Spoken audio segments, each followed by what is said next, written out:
안녕하세요. 제이씨입니다. 배당주 투자의 가장 큰 목적은 현금으로 배당금을 받는 것입니다. 보통 주식 투자는 주가가 오르고 나서 그걸 팔아서 수익금을 얻는 데 반해 배당주 투자는 주식이 오르건 내리건 간에 현금을 배당금으로 주니 꼭 팔지 않아도 현금 흐름을 만들 수 있습니다. 그래서 배당주 투자를 할 때는 보통 시가 배당률을 중요시합니다. 시가 배당률이란 현재가 대비 배당금을 얼마나 주느냐를 의미하죠. 예를 들어 삼성전자 우선주의 현재 가격이 47,000원인데 연간 배당금이 1,417원이니 시가 배당률은 3%라고 할 수 있습니다. 사실 시가 배당률이 이보다 높은 종목은 널려 있습니다. 네이버 금융의 배당 메뉴에서 수익률 기준으로 정렬을 하면 시가 배당률이 10% 넘는 것도 여러 종목이 있죠. 은행 예금금리가 1%대인 요즘에 연 10% 배당률이면 정말 엄청난 거죠. 하지만 이렇게 시가 배당률이 높은 종목들은 매우 조심해야 합니다. 상식적으로 예금금리의 10배가 넘는 배당금을 지급하는 경우에는 의심이 갈 만한 사항들이 꼭 있습니다. 예를 들어 동양고속의 경우 현재 시가 배당률이 15%에 달하는데요. 2019년도 배당금 지급 내역을 보면 1주당 4,700원으로 갑작스럽게 많은 배당금을 지급한 것을 볼 수 있습니다. 내막을 살펴보면 영업이익은 별 차이 없는데 유형자산을 처분하면서 주당 순이익이 급격하게 늘었고 그래서 역대급 배당금을 지급할 수 있었던 것입니다. 이런 경우에 큰 배당금은 일회성에 그칠 가능성이 큰데요.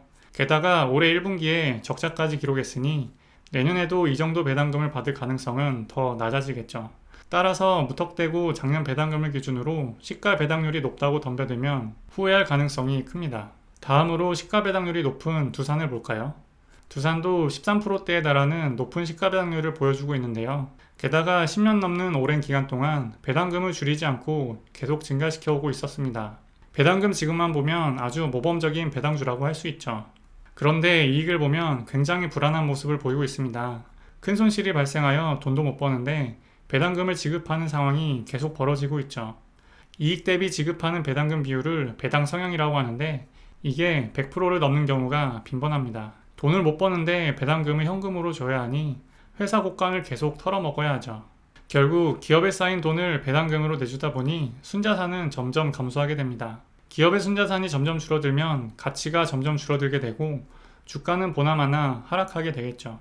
배당금 준다고 좋다고 받았는데 지나고 보니 배당금 받는 것보다 주가가 훨씬 더 떨어져서 허무한 경우가 발생할 수 있습니다. 이렇듯 배당주 투자를 한다고 막연히 고배당주만 쫓아서는 안 됩니다. 배당금을 줄 수 있는 건 결국 기업의 이익입니다.